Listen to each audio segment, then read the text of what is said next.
Salatullah, salamullah. Alhamdulillah wassalatu wassalamu ala rasulillah wa ala alihi wa sahbihi wa mawalah wa la hawla wa la quwata illa billahi wa ba'd. Kita lanjutkan kembali kajian kita, masih membahas kitab Bulughul Maram, dan kita sudah masuk pada bab al-istisqa, bicara soal bab seputar salat minta hujan. Kita baca hadisnya. An Ibni Abbasin radhiyallahu anhu qala kharaja an-nabiy sallallahu alaihi wasallam mutawadi'an mutabaddilan mutakhashshi'an mutarassilan mutadarrian fa shalla rak'ataini kama yusalli fil 'idi lam yakhtub khutbatakum hadhihi. Dari Aisyah Ummul Mukminin radhiyallahu anha, dia mengatakan bahwa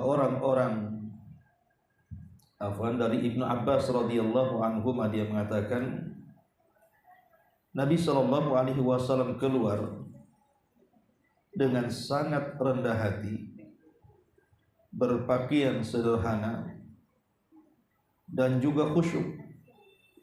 Beliau juga sangat tenang, kemudian berdoa kepada Allah, lalu beliau salat 2 rakaat seperti pada salat hari raya.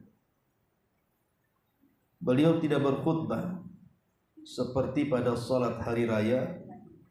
Beliau tidak berkhutbah seperti khutbahmu ini.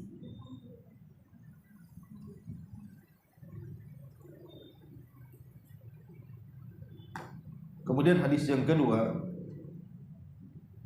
wa an Aisyah radhiyallahu anha qalat syakan nasu ila Rasulillah sallallahu alaihi wasallam kuhuta al-matari fa amara bil mimbarin fa wudi'a lahu fil musalla wa wada'a an-nasa yawman yakhrujuna fihi fa kharaja hina bada hajibus syamsi fa qa'ada alal mimbar fakabbara wa hamidallah thumma qala innakum syakautum jadaba diyarikum wa qad amarakumullahu an tad'u wa wa'adakum an yastajiba lakum. Thumma qala alhamdulillahi rabbil alamin arrahmanir rahim maliki yaumiddin la ilaha illallah yaf'alu ma yurid Allahumma anta Allah la ilaha illa anta antal ghani wa nahnul fuqara anzil alaina al-ghaitha waj'al ma anzalta quwwatan wa balaghan ilahi. Thumma rafa'a yadayhi falam yazal ina ru'ya bayadu ibtayhi thumma hawwala ila an-nasi dhahrahu wa qalaba rida'ahu wa huwa rafi'un yadayhi thumma uqbila 'ala an-nasi wa nazal wa shalla rak'ataini fa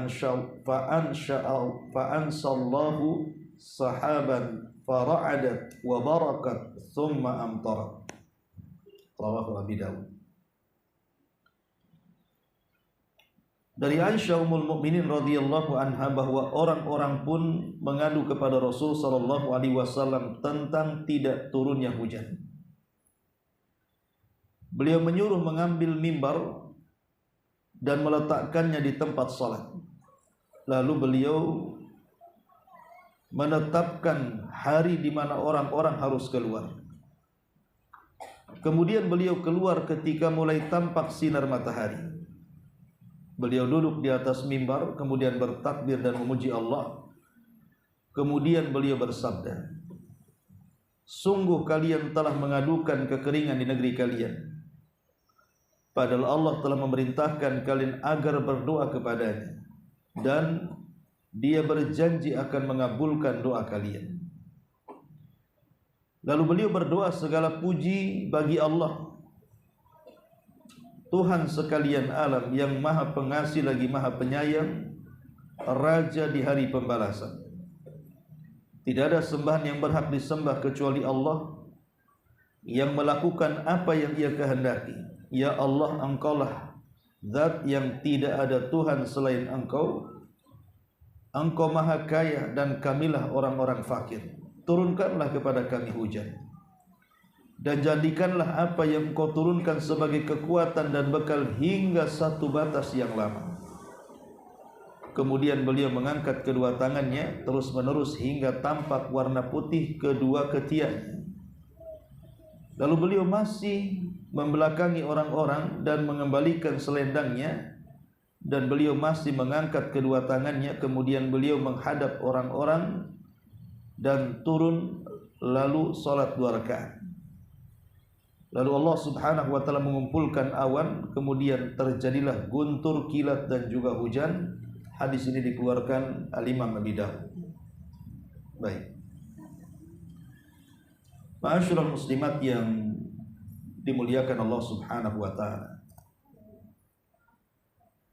Sebelum kita jelaskan tentang kaifiyah salat istisqa, kita akan jelaskan beberapa hikmah disyariatkan salat istisqa ini. Ma'asyiral muslimat yang dimuliakan Allah Subhanahu wa taala, kita tahu bahwa air yang kita gunakan untuk mandi, untuk minum, memasak dan mencuci dan yang semacamnya, itu adalah sebesar-besar nikmat Allah Subhanahu wa taala yang wajib disyukuri. Karena ketika hujan itu telat, bahkan tidak turun sama sekali, bahkan terkadang sampai berbulan-bulan di beberapa daerah, sehingga kemudian mengakibatkan kekeringan di mana-mana, susahnya mencari air, itu terkadang menjadi ujian tersendiri yang datang dari Allah Subhanahu wa taala. Tentu tidak lain agar mereka ingat dan meninggalkan dosa, kemudian bertobat dan melaksanakan ketaatan kepada Allah Subhanahu wa taala. Karena di antara kenapa hujan itu ditahan, tidak lain dan bukan karena kemaksiatan kita. Nanti kita akan jelaskan. Tapi yang jelas bahwa nikmat air ini adalah nikmat yang sangat besar, karena sangat dihajatkan bagi semua makhluk yang ada di bumi. Tidak manusianya, tidak binatang-binatangnya, bahkan tumbuh-tumbuhan juga sangat berhajat dengan air. Makanya Al-Quran itu banyak sekali menyebutkan kalimat air. Allah Subhanahu wa taala berfirman dalam surah Al-Qaf ayat 9 sampai 11. Wa nazzalna minas sama'i ma'an mubarakan fa ambatna bihi jannatin wa habbal hasid wan nakhla basiqatin laha tal'un nadid rizqan lil ibad wa ahyayna bihi baldatan mayyitan kadzalikal khuruj. Allah Subhanahu wa taala mengatakan dalam surah Qaf ayat 9 sampai 11, dan dari langit kami turunkan air yang penuh dengan berkah. Kami tumbuhkan dengan air itu pepohonan yang rindang, muncul pula biji-bijian yang dapat dipanen, dan pohon-pohon kurma yang menjulang tinggi-tinggi yang mempunyai mayang-mayang yang bersusun, tidak lain dan bukan sebagai rizki bagi hamba-hambanya. Dan kami hidupkan dengan air itu negeri yang mati atau tandus. Seperti itulah kejadian kebangkitan dari kubur kalian. Dari surah Qaf ini dapat kita simpulkan bahwa kehidupan ini itu salah satu sebab terjadinya adalah karena air. Makanya Allah mengatakan wa ja'alnal ma' kulla syai'in hayyin, dan kami jadikan dengan air itu segala sesuatu bisa hidup. Yang heran adalah ketika Allah Subhanahu wa taala turunkan hujan ke bumi, Allah tidak masukkan air hujan itu ke dasar bumi. Kan bumi kan berlapis-lapis. Tapi kenapa Allah tahan kemudian hanya beberapa meter saja dari bumi kita bisa menggali air? Itu tidak lain dan bukan karena Allah telah menentukan kadar air itu tidak akan hilang demi keberlangsungan hidup makhluk yang ada di bumi. Allah katakan dalam surah Al-Mu'minun ayat 18, wa anzalna minas sama'i ma'an biqadarin fa amsaknahu fil ardi wa inna ala dhahabi bihi laqadir. Dan kami turunkan air dari langit dengan satu ukuran, lalu kami jadikan air itu menetap di bumi, dan pasti kami berkuasa untuk melenyapkannya. Tapi Allah tidak lakukan melenyapkannya. Justru Allah Subhanahu wa taala tahan, sekali lagi tidak lain dan bukan untuk keberlangsungan hidup kita. Ma'asyiral muslimat yang dimuliakan Allah Subhanahu wa taala. Sehingga kalau seandainya kita bisa ringkas, yang pertama, bahwa air adalah nikmat yang sangat besar. Sebagaimana surah Qaf yang sudah kita baca tadi. Bahkan nikmat ini juga salah satu yang akan ditanyakan di hadapan Allah kelak pada hari kiamat. Sebagaimana hadis yang ma'ruf, inna awwala ma yus'alu anhu yaumal qiyamah yakni al-'abda minan na'imi an yuqala lahu alam nusahhih laka jismak. Kemudian wa nuzawwika minal ma'il barid. Kata Nabi SAW, nikmat yang ditanyakan kelak pada hari kiamat pertama kali kepada hamba-hambanya adalah, bukankah kami telah memberikan kesehatan kepadamu dan telah memberikan padamu air yang menyegarkan. Jadi air juga salah satu yang akan ditanya di hadapan Allah Subhanahu wa taala. Kemudian yang kedua, hujan yang kita saksikan hari-hari ini atau mungkin sebelumnya itu memiliki peranan penting sekali bagi semua makhluk hidup termasuk juga manusia. Seperti yang Allah katakan dalam surah Az-Zukhruf ayat 11, walladzi nazzala minas sama'i ma'an biqadarin fa'ansyarna bihi baldatan mayyitan kadzalika tukhrajun. Dan dialah yang menurunkan air dari langit menurut kadar yang diperlukan, lalu kami hidupkan dengan air itu negeri yang mati. Seperti itulah kami akan dikeluarkan dari dalam kubur-kubur kita. Kemudian yang ketiga, hujan sendiri atau air hujan sendiri yang kita saksikan itu adalah bagian daripada rahmat yang Allah Azza wa Jalla anugerahkan kepada kita. Sebagaimana disebutkan dalam surah Asy-Syu'ara atau Asy-Syura, bukan Asy-Syu'ara, Asy-Syura ayat 28. Wa huwal ladzi yunazzilul ghaitsa min ba'di ma qanatu wa yanshuru rahmatahu wa huwal waliyul hamid. Dialah yang menurunkan hujan sesudah mereka berputus asa dan menyebarkan rahmat-rahmatnya. Jadi hujan itu salah satu turunnya rahmat Allah Subhanahu wa taala. Kemudian yang keempat, bahkan lebih daripada itu, hujan ini bukan hanya sekedar membawa rahmat, tetapi membawa berkah. Dan Allah katakan dalam surah Qaf ayat 9, wa nazzalna minas sama'i ma'an mubarakah. Dan kami turunkan dari langit air yang penuh dengan berkah. Ma'asyiral muslimat yang dimuliakan Allah Subhanahu wa taala. Bahkan lebih daripada itu, ada sebagian para ulama yang mengatakan air hujan itu sebagai obat. Sebagaimana Anas bin Malik radhiyallahu anhu menceritakan, kami pernah kehujanan bersama Rasul. Lalu Nabi SAW menyingkap bajunya. Lalu beliau mengguyurkan sebagian badannya dengan hujan itu. Kami pun bertanya, wahai Rasul, mengapa anda melakukan demikian? Maka Rasul mengatakan, li'annahu hadithu ahdin bi Rabbi. Karena hujan itu atau hujan ini baru saja Allah ciptakan. Al-Imam Al-Qurtubi rahimahullahu ta'ala ketika mengomentari hadis ini, beliau mengatakan bahwa praktek Nabi SAW ketika beliau meletakkan separuh badannya supaya terkena hujan itu.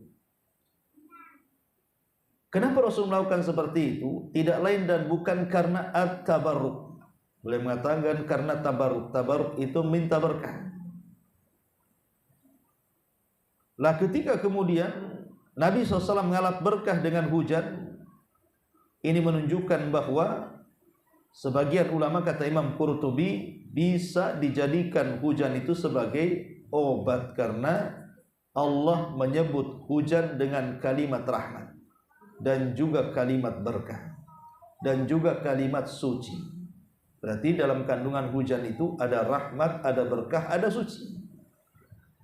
Dari tiga kalimat ini, kata Al-Imam Al-Qurtubi, sehingga bisa disimpulkan bahwa air hujan juga bisa untuk obat.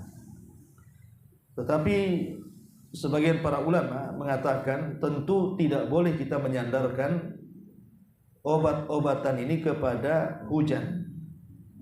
Kalaupun hujan bisa dijadikan obat, itu sekedar sebab saja, tetap yang menyembuhkan Allah Subhanahu wa ta'ala.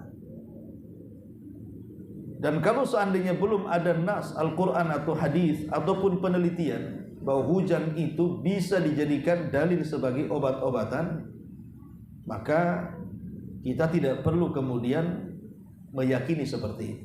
Cukuplah hujan itu membawa rahmat, berkah, dan dia adalah membawa kesucian.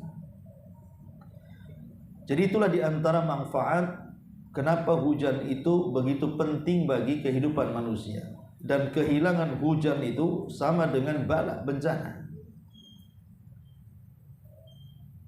Adapun tentang kalau seandainya Allah Subhanahu wa ta'ala takdirkan kita ini diturunkan hujan dan terus seperti di Batam, alhamdulillah, hampir setiap hari, walaupun kering itu hanya beberapa hari, nanti hujan lagi kan gitu.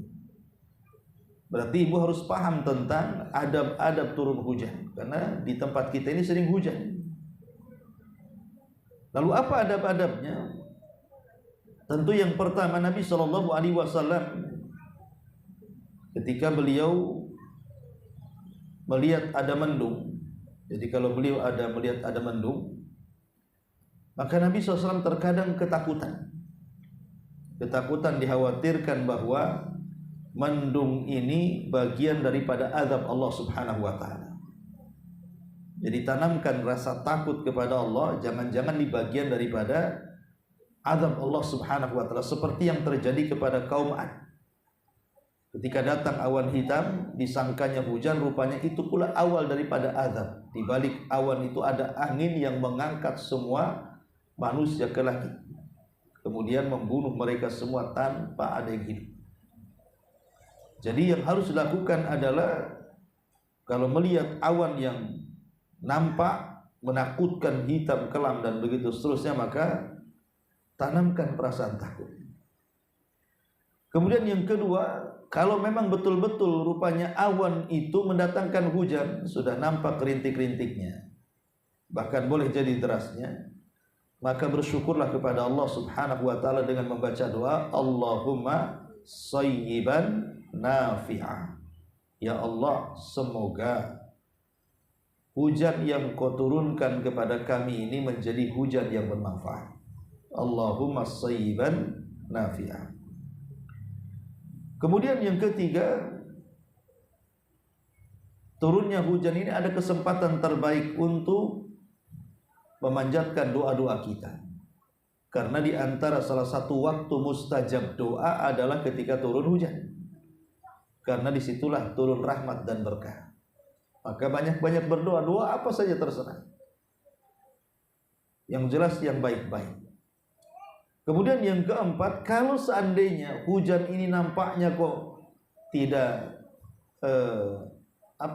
tidak wajar, sudah membawa angin kencang, mulai atap-atap rumah sudah mulai pada copot murnya, atau mungkin juga mulai banjir di mana-mana, maka ada doa yang diajarkan Nabi sallallahu alaihi wasallam, Allahumma hawalaina wala alaina, Allahumma alal akam wal jibal wattirab wa butunil audiyati wa manabitis syajar.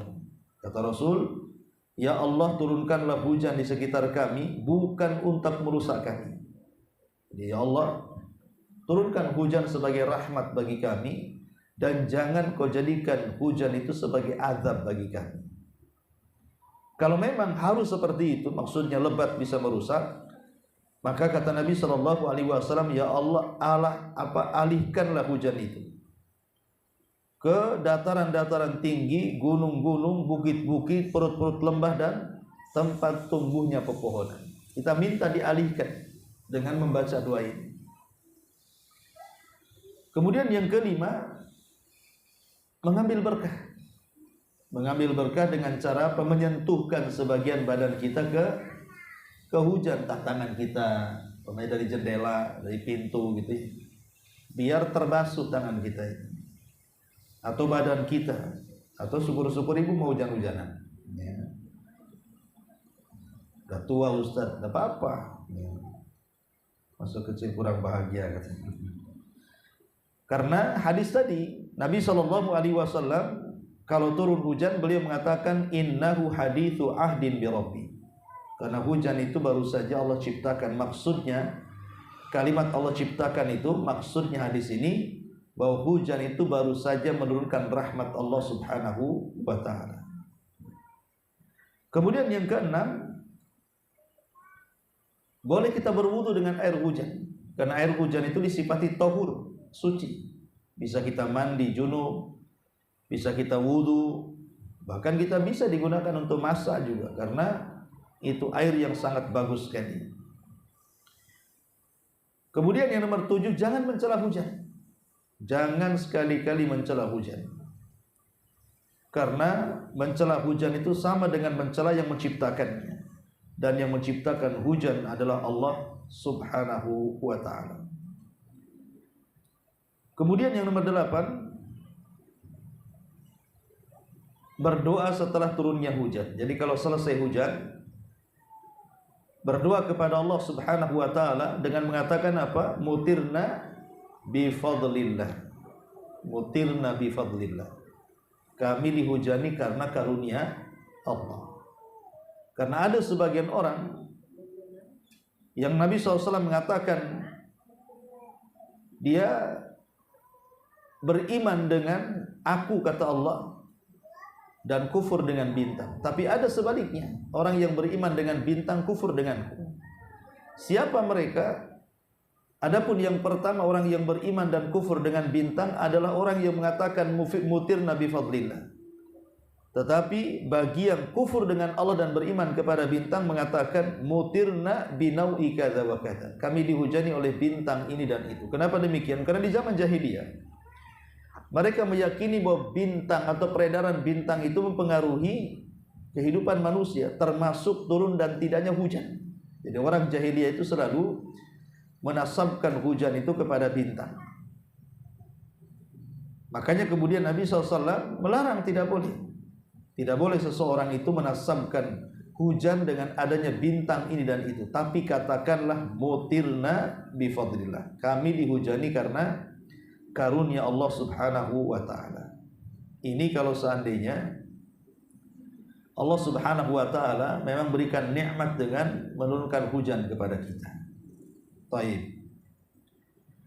Sekarang bagaimana kalau seandainya Allah subhanahu wa ta'ala uji kita dengan tidak diturunkannya hujan kepada kita? Kita akan mengenal dulu apa sebab-sebabnya. Kenapa kemudian Allah subhanahu wa ta'ala terkadang menahan hujannya dan tidak menghujani makhluknya, sehingga sebagian manusia kesulitan cari air. Bahkan ladang-ladang bisa mati, binatang-binatang kelaparan, bahkan manusia juga sama gitu ya, gara-gara tidak ada air. tentu ada sebab Allah Subhanahu wa taala ketika menahan air dan tidak mencurahkan hujannya. Yang pertama adalah al-kibriya'u fil ardi wat ta'ali 'alal khalqi wal iftikharu bil mali awil jahi awil mansibi awil sultani. Ketika orang-orang yang di bumi ini mereka merasa sombong, merasa tinggi di hadapan makhluk Allah, berbangga dengan harta, kedudukan dan kekuasaan. Maka para ulama mengatakan kalau penduduk bumi ini sudah seperti ini, mereka congkak dan sombong, mudah meremehkan orang lain dengan membanggakan harta, jabatan, pangkat atau kepemimpinan, maka siap-siaplah Allah akan tahan hujannya. Dan ini sebagaimana Ibu bisa baca dalam surah Al-An'am ayat 42 sampai 43. Kemudian yang kedua, al-masyu bainan nas bil fasad. Kalau manusia sudah mulai menjadi perusak bumi. Perusak bumi itu ya boleh saja mungkin dalam bentuk rasuah, dalam bentuk korupsi, dalam bentuk menipu, dalam bentuk macam-macam, ya. Karena kerusakan-kerusakan inilah yang mengakibatkan Allah tahan hujan. Seperti umpamanya nasihat Nabi kepada orang-orang muhajirin. Salah satunya Nabi SAW mengatakan, walam yangkusul mikyala wal mizan illa ukhidu bisini. Tidaklah mereka kemudian mengurang-urang takaran timbangan kecuali akan ditimpakan paceklik kepada mereka, tidak turun hujan. Kemudian yang ketiga di antara sebabnya juga Allah menahan hujan adalah man'u ikhrajiz zakat. Ketika manusia sudah bakhil, tidak mau mengeluarkan zakat wajibnya. Karena hadis Nabi mengatakan walam yamna'u zakata amwalihim illa muni'ul qatra minas sama walaulal bahaim lam yumtar. Tidaklah mereka mencegah zakat harta-harta mereka kecuali Allah cegat juga hujan dari langit. Kalau bukan karena binatang ternak tentu mereka tidak akan dihujani. Kemudian yang keempat, kathratul ma'asi, banyaknya maksiat. Maksiat di mana-mana, perzinahan, homoseksual, ghibah, pokoknya maksiat, pencurian, ya. Maksiat di mana-mana. Karena Umar bin Abdul Aziz rahimahullahu taala pernah mengatakan innallaha la yu'adzib al-'ammah bi dzambil khassah. Allah tidak akan mengazab kebanyakan manusia dengan dosa khusus. Walakin idza umilal munkar jiharan, tapi kalau seandainya kemungkaran itu sudah dilakukan secara terang-terangan, istahaqqul uqubata kullahum, maka mereka berhak diberikan azab secara keseluruhan. Jadi kalau seandainya kalau maksiatnya masih sembunyi-sembunyi, ya, mungkin tidak akan turun azab. Tapi kalau maksiat sudah terang-terangan di hadapan manusia dan menyebar kemana-mana, maka Umar bin Abdul Aziz mengatakan bisa saja itu salah satu penyebab Allah mengiqab hamba-hambanya dengan tidak menurunkan hujan. Ini yang keempat. Kemudian juga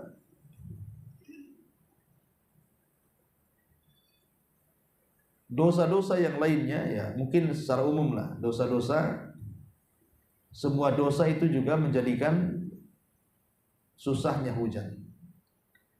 Lalu bagaimana apabila Allah Subhanahu wa taala kemudian uji seperti ini? Paceklik di mana-mana, tidak turun hujan. Apa yang harus kita lakukan? Pertama yang harus kita lakukan adalah al-i'tisamu bil kitabi was sunnah. Peganglah Al-Quran dan Sunnah sebaik mungkin, atau dengan kata lain istiqamah. Istiqamah dengan Al-Quran dan Sunnah. Karena Allah mengatakan wa allaw istaqamu 'ala tariqati la asqainahu ma'an ghadaqa. Sekiranya mereka istiqamah di jalan Allah, tentu kami akan beri minum mereka dengan minuman yang lezat. Yang kedua, taqwallahi azza wa jalla. Bertakwalah kepada Allah Subhanahu wa taala Karena takwa itu sebab Allah buka berkah langit dan bumi. Sebagaimana Allah mengatakan, walau anna ahlal qura amanu wattaqau la fatahna alaihim barakatin minas sama'i wal ardi. Kalau penduduk negeri itu mau bertakwa dan mau beriman dan bertakwa, maka kami akan buka kepada mereka berkah langit dan bumi. Tentu berkah langit, turunnya hujan. Kemudian yang ketiga, al-iktsar minal istighfar, perbanyak istighfar. Karena Allah Subhanahu wa taala berfirman atas lisan Nuh alaihi salam, faqultu astaghfiru rabbakum innahu kana ghaffara yursilis samaa'a 'alaikum midrara. Maka katakanlah, banyak-banyaklah kalian beristighfar kepada Rabb kalian, karena Dia Zat yang Maha Pengampun. Allah akan menurunkan air hujan bagi kalian dengan deras. Berarti memperbanyak istighfar sebab turunnya hujan. Kemudian yang keempat, asy'ur bil ittirar ila Allah azza wa jalla. Ketika kemudian lama tidak turun hujan sampai paceklik, maka tanamkan di hati kita bahwa kita ini hamba yang fakir, berhajat kepada Zat yang kaya. Kita ini orang yang lemah, berhajat kepada Zat yang kuat. Tanamkan sifat ini, jangan sombong. Ya. Karena tadi sudah disebutkan salah satu penyebab tidak turunnya hujan itu karena sombong. Makanya tanamkan sifat rendah hati. Kita ini seorang hamba di hadapan Rabb, penguasa alam semesta. Masyaallah muslimat yang dimuliakan Allah Azza wa Jalla. Kenapa demikian? Karena biasanya doa orang-orang yang kesulitan, orang-orang yang kesusahan itu akan mustajab. Sebagaimana Allah mengatakan dalam surah An-Naml ayat 40, amman yujibul mudtarra idza da'ahu wa yaksifus su'. Siapa yang akan memberikan ijabah doa orang-orang yang miskin kecuali Allah? Artinya di sini bahwa doa orang-orang yang merendahkan hati, tidak sombong. Kita lihat nanti syariat istisqa itu tidak boleh menggunakan pakaian bagus. Ya, di antara salah satu adab dari salat istisqa itu tidak boleh menggunakan pakaian mewah. Ya, lain kalau ibu sedang salat Id, kan memang pakaian yang bagus-bagus. Kalau salat istisqa ini terbalik. Ya, harus pakaian-pakaian yang sederhana untuk menunjukkan kehambaan kita dengan Allah Subhanahu wa taala. Jadi tanamkan sifat perasaan kita ini sangat mengharap kepada Allah. Kemudian yang terakhir inilah yang kita akan bahas tentang syariat salat istisqa. Ya, syariat salat istisqa. Masyaallah muslimat yang dimuliakan Allah Subhanahu wa taala. Tetapi yang jelas bahwa bicara masih soal seputar hujan ini, bagaimana kondisi seorang mukmin dengan hujan ini? Apa sikap seorang mukmin dengan hujan ini? Pertama, bahwa hujan ini tidak ada yang tahu kapan turun dan kapan tidak. Itu kecuali Allah Subhanahu wa taala. Kita tidak bisa memastikan bahwa hujan ini akan turun hari ini, besok, lusa, wallahu a'lam. Tidak bisa kemudian kita menentukan keberadaan hujan. Kenapa demikian? Karena di antara salah satu mafatihul ghaib. Mafatihul ghaib itu artinya kunci-kunci kegaiban adalah perkara hujan. Ya, itu kunci-kunci kegaiban yang tidak ada yang tahu kecuali Allah Subhanahu wa taala. Maka tidak boleh kemudian kita sok tahu tentang hujan. Makanya sangat bahaya sekali kalau kita melihat fenomena di masyarakat tentang pawang-pawang hujan itu. Pawang-pawang hujan itu kan sok tahu. Ya, sok tahu bahwa hujan itu tidak akan turun. Padahal mafatihul ghaib itu, kunci-kunci kegaiban itu ada 5. Nah, salah satunya adalah bicara soal hujan. Tidak ada yang tahu kapan turun hujan, kapan tertahan hujan itu kecuali Allah Subhanahu wa taala. Makanya kemudian perbuatan orang-orang yang disebut dengan pawang hujan itu, mereka sebenarnya sok tahu dengan perkara gaib. Apa bedanya mereka dengan dukun, dengan peramal? Ya, maka mendatangkan pawang hujan ini kesyirikan. Kalau sampai membenarkannya bisa keluar dari Islam. Ya, maka Tidak perlu pakai pawang-pawang hujan. Kemudian yang kedua juga, jangan menisbatkan hujan itu kepada bintang tertentu atau paceklik kepada bintang-bintang tertentu seperti yang dilakukan di zaman jahiliyah.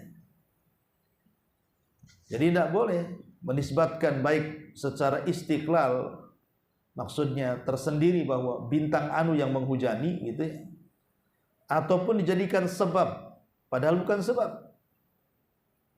Jadi dua-duanya syirik, tapi yang satu syirkul akbar, yang satu syirkul asghar. Kalau syirik kecil hanya menjadikan sebab saja. Bintang ini yang menyebabkan hujan. Aku yakin Allah yang menghujani. Tapi gara-gara ada bintang itu jadi hujan. Itu syirik kecil saja. Karena hanya menetapkan sebab. Tapi kalau sudah menasabkan bintang ini yang menurunkan hujan, inilah yang kemudian masuk kepada syirkul akbar, syirik besar.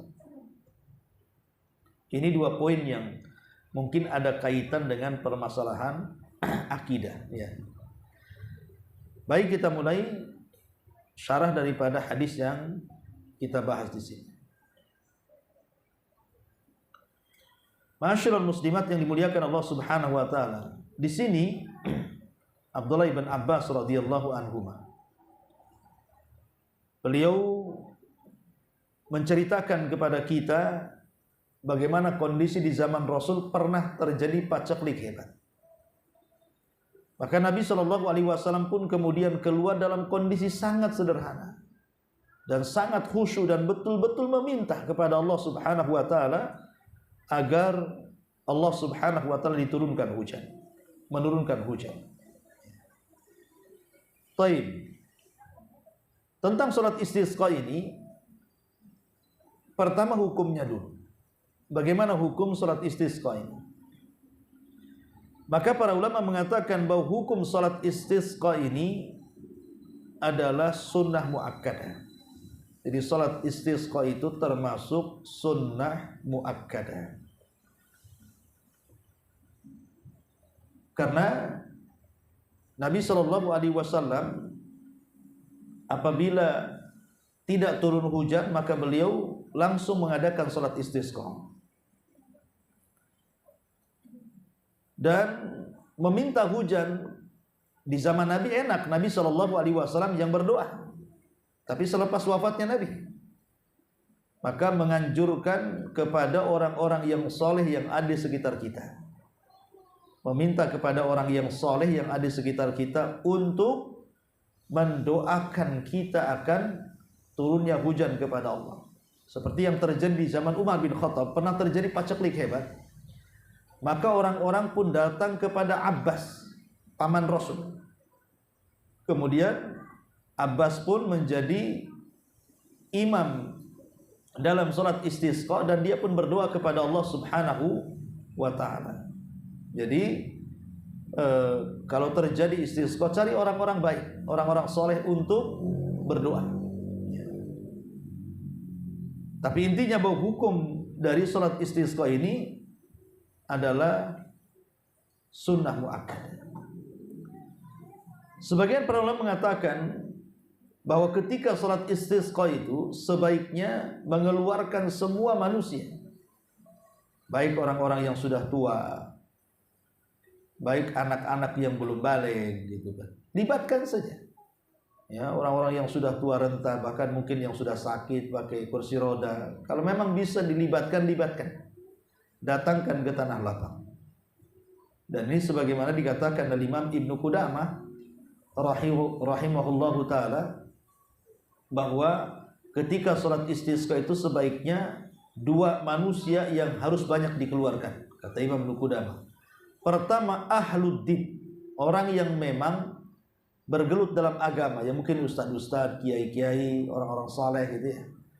Yang kedua, asyuyukh, orang-orang yang sudah sepuh. Ya, orang-orang yang sudah sepuh.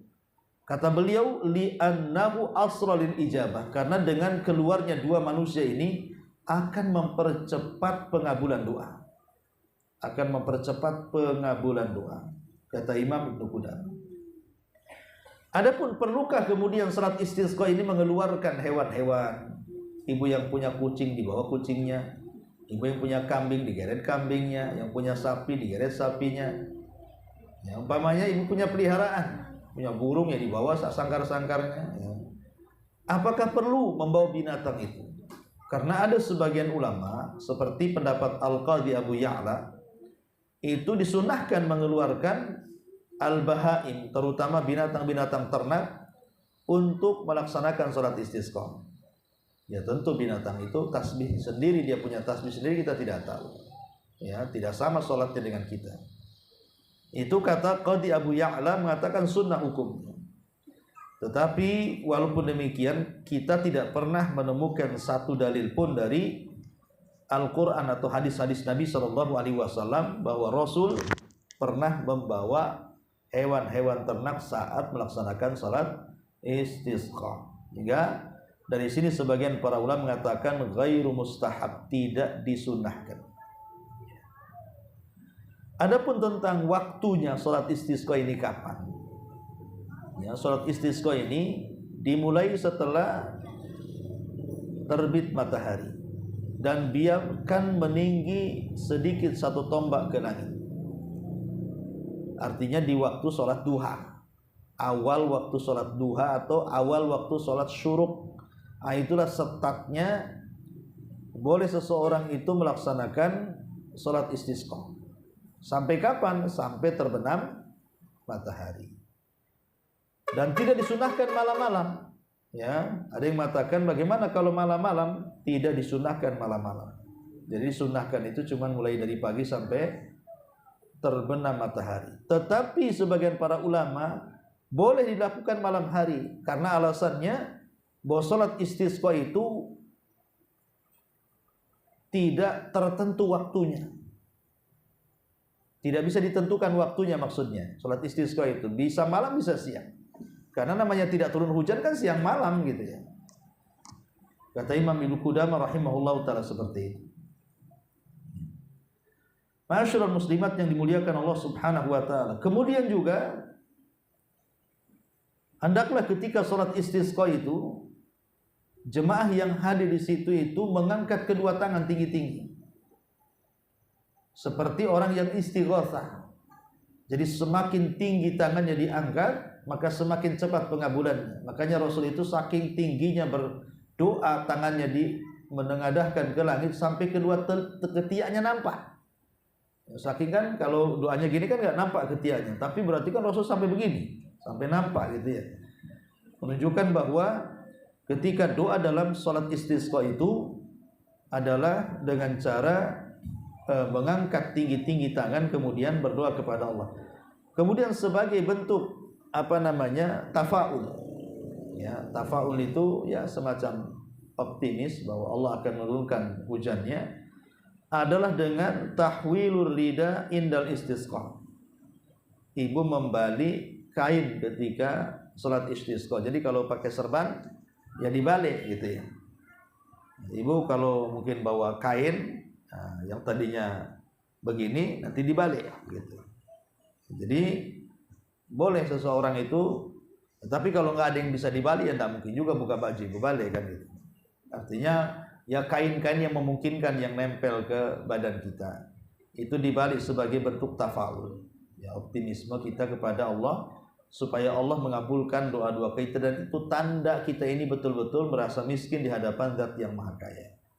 Maka dengan cara membalik kain tadi.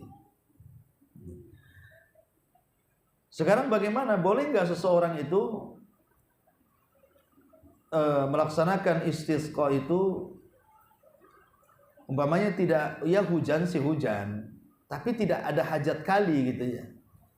Ya, kayak di Batam ini kadang hujan, kadang tidak, kadang hujan, kadang tidak. Boleh nggak melakukan istisqa yang kita tidak berhajat sekali gitu maksudnya. Sementara turun hujan. Maka para ulama mengatakan tidak disyariatkan karena inti daripada sholat istisqa itu apa?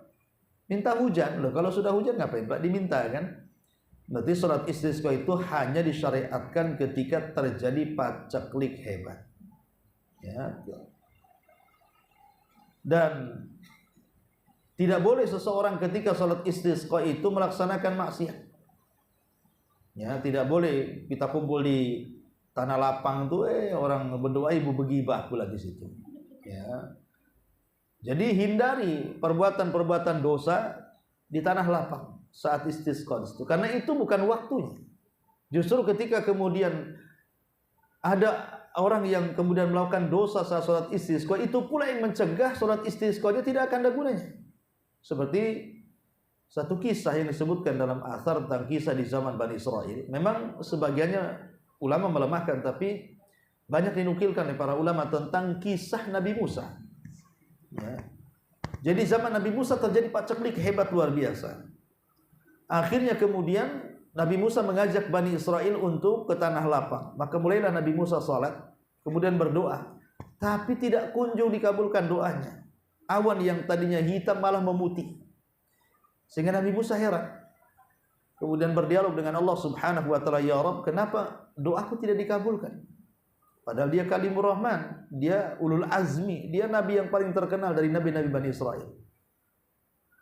Tapi Allah Subhanahu wa taala mengatakan, "Tidak bisa wahai Musa. Karena di tengah-tengah Bani Israel yang kau pimpin itu ada satu orang yang asallaha arba'ina sanatan, bermaksiat kepada Allah 40 tahun dan dia belum bertobat. Kalau kamu ingin dikabulkan doanya, maka keluarkan orang itu." Maka Musa mengatakan, "Ya Rabb, kalau begitu sebut saja namanya. Nanti ku panggil, ku keluarkan." Tapi Allah mengatakan, "Oh tidak wahai Musa, ini berkaitan dengan aib. Kamu menyerukan saja dengan bahasa umum, nanti dia akan keluar." Maka Musa pun berteriak di tengah-tengah Bani Israel, "Hei Bani Israel, siapa di antara kalian bermaksiat 40 tahun? Keluar dari sini." Akhirnya semua manusia saling dikelirikan karena ada disebut nama masalahnya. Rupanya adalah yang merasa di tengah-tengah jamaah Bani Israel itu bahwa yang dimaksud Musa itu dirinya. Saking malunya dia tutup dengan serban mukanya. Kemudian dia mengatakan, "Ya Allah, setelah 40 tahun aku berbuat dosa, kau tutup aibku. Apakah hari ini kau akan bongkar aibku?" katanya. Dari situ dia mengatakan, "Tubtu ilaika ya Rabb, aku bertobat kepadamu." Ketika semata-mata dia mengatakan tubtu ilaika, aku tobat kepadamu, tiba-tiba langit jadi gelap, kemudian hujan. Nabi Musa makin heran. Orang itu belum keluar, kenapa Allah sudah hujani? Bukankah sebelumnya Allah berikan syarat kalau ingin dihujani keluar orang itu? Orang itu belum keluar, kenapa pula dihujani? Jadi Nabi Musa akhirnya protes lagi, "Ya Rabb, engkau tadi yang mengatakan bahwa kami tidak akan menurunkan hujan sampai kau keluarkan orang itu. Tidak ada satupun yang keluar dari tanah lapang ini. Kenapa kau hujan?" Maka Allah Subhanahu wa taala mengatakan, "Ya wahai Musa, orang yang kumaksud dia sudah bertobat kepadaku. Maka sebab itu aku hujani kalian." Jadi tobat itu sebab turunnya hujan, ya. Kemudian Musa karena penasaran, "Ya Rabb, tunjukkan orang itu siapa? Yang mana orangnya?" Tapi Allah mengatakan, "Ya Musa, selama dia bermaksiat 40 tahun loh, ku tutup aib dia. Sekarang dia sudah tobat, masa ku bongkar aibnya? 40 tahun saja bermaksiat, ku tutup aibnya. Dia sudah bertobat sekarang ini. Tidak mungkinlah ku bongkar aibnya." Maka selamanya Musa tidak tahu siapa orangnya. Bagaimana Allah menutup aibnya? Tapi syahidnya di sini, jangan sampai bermaksiat ketika melaksanakan sholat istisqa. Karena itu juga penyebab tidak turun hujan itu masalahnya. Nah, ini juga harus dipahami tentang salat istisqa di sini. Ma'asyiral muslimat yang dimuliakan Allah Subhanahu wa taala. Baik, sekarang kita masuk kepada adab-adabnya. Adab-adab salat istisqa itu apa?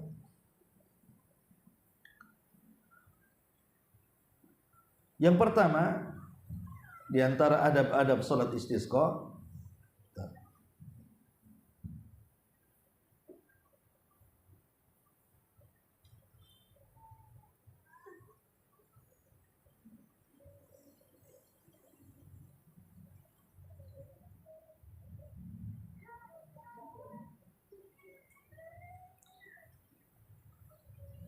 ya.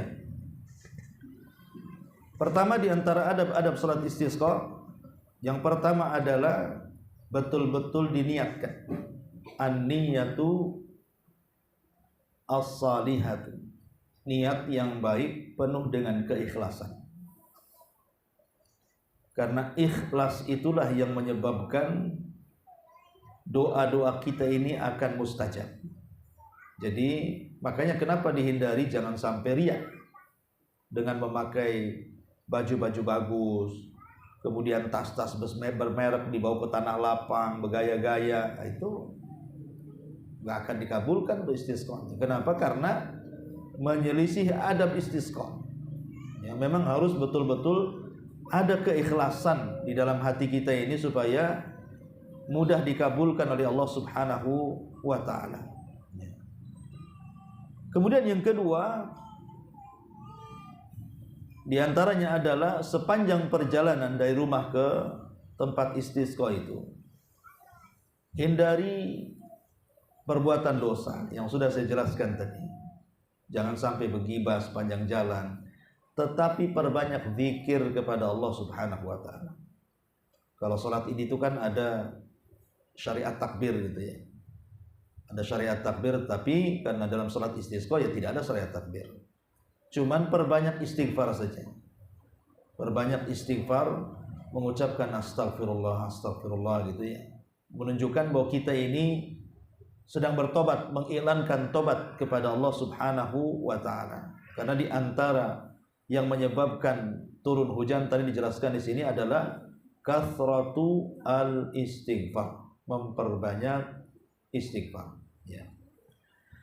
Kemudian juga yang ketiga, bahwa salat istisqa itu tidak ada azan, tidak ada iqamat. Tidak ada azan, tidak ada iqamat. Berdasarkan hadis Abdullah ibn Yazid al-Ansari. Kemudian yang selanjutnya khurujus sibyani wan nisa. Boleh keluar anak-anak yang belum balik, wanita-wanita ataupun orang-orang yang sudah tua, maka ajak semuanya. Jadi satu rumah itu keluar semuanya. Untuk menunjukkan kita ini sangat berhajat dengan hujan. Kemudian juga hindari at-takabbur. Hindari at-takabbur. Jangan sampai kemudian seorang sombong, tetapi rendah dirilah di hadapan Allah. Rendah hati di hadapan Allah, penuh dengan kehusyuan ya, dan begitu seterusnya. Kemudian yang paling afdol salat istisqa itu di tanah lapang. Sama dengan salat Id. Yang paling afdol salat istisqa itu di tanah lapang. Tetapi kalaupun dilakukan di masjid maka tidak mengapa. Tapi yang paling afdolnya maka salat istisqa adalah di tanah lapang. Kemudian imam memberitahu kepada masyarakat. Jadi harus seperti Rasul dalam hadis Aisyah tadi yang kita baca, memberitahu masyarakat kan di situ. Bahwa hari kapan kita keluar semua sehingga nanti masyarakat bisa meluangkan waktu mereka. Sehingga makin banyak, makin baik lagi jemaahnya. Ya, memang ini hajat kebutuhan semua manusia. Kemudian juga saling tanasubi at-taqwa. Saling memberikan nasihat takwa. Mengingatkan saudaranya agar jangan senantiasa bermaksiat dan berusaha menjalankan perintah Allah Subhanahu wa taala. Kemudian juga al-luju ilallah. Betul-betul kita kembali kepada Allah Subhanahu wa taala. Kemudian juga meminta kepada orang-orang saleh untuk berdoa. Meminta kepada orang-orang saleh untuk berdoa. Kemudian juga menanamkan perasaan takut. Menanamkan perasaan takut. Jangan-jangan kemudian kekeringan ini berlangsung lama. Maka minta kepada Allah Subhanahu wa taala untuk diakhiri. Ini juga diantara. Kemudian yang terakhir adalah tentunya berdoa yang diajarkan Nabi Shallallahu Alaihi Wasallam ketika mengajarkan soal doa saat dibaca ketika istisqa. Tetapi di sini ma'asyiral muslimat yang dimuliakan Allah Azza wa Jalla, bahwa salat istisqa itu dia tidak mesti salat. Jadi minta hujan itu tidak mesti bentuknya harus sholat istisqa. Boleh juga istisqa itu meminta seseorang pada khutbah Jumat, jemaah memesan kepada khatib dan mengatakan, Pak Khatib nanti kalau khutbah tolong sekalian doa istisqa, ya, doa minta turun hujan. Gak ada sholat, dia berdoa saja. Ya, nanti seorang khatib akan berdoa tuh ketika di hari Jumat. Karena di zaman Rasul pernah terjadi, Rasul di tengah-tengah khutbah ada Arab Badui mengadu soal paceklik di daerahnya dan mengatakan, ya Rasulullah, tanah ke tanah kami sudah mulai retak, hewan-hewan kami sudah mulai mati, tumbuh-tumbuhan kami sudah mulai kering, dan begitu seterusnya lah, mengeluhkan soal paceklik di kampungnya. Berdoalah kepada Allah agar kami ini dihujani.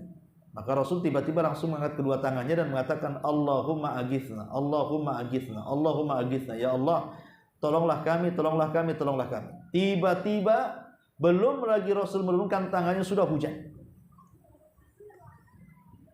Ketika sudah sampai 1 minggu, rupanya hujan ini tak berhenti-berhenti. Banjir pula lah desa itu. Karena 1 minggu hujannya banjir lah. Jadi Jumat keduanya datang lagi. Kemudian meminta agar Rasul berdoa lagi untuk menghentikan hujan. Minggu kemarin minta hujan, minggu ini pula minta dihentikan hujan gitu ya. Karena sudah kebanjiran masalahnya. Nah, ini juga diantara istisqa, ya. Ataupun doa sendiri-sendiri dihimbau ke masyarakat. Oleh masyarakat agar mereka doa masing-masing di rumah-rumah agar meminta hujan kepada Allah Subhanahu wa taala. Jadi istisqa ini tidak mesti salat, bisa lewat mimbar Jumat, bisa lewat juga doa sendiri-sendiri di rumah masing-masing, di rumah atau di masjid atau di mana, minta kepada Allah Subhanahu wa taala agar Allah menurunkan hujan, tentunya di waktu-waktu yang mustajab doa. Inilah diantara faedah dari hadis Abdullah ibn Abbas radhiyallahu anhu. Sampai di sini kita buka tanya jawab saja.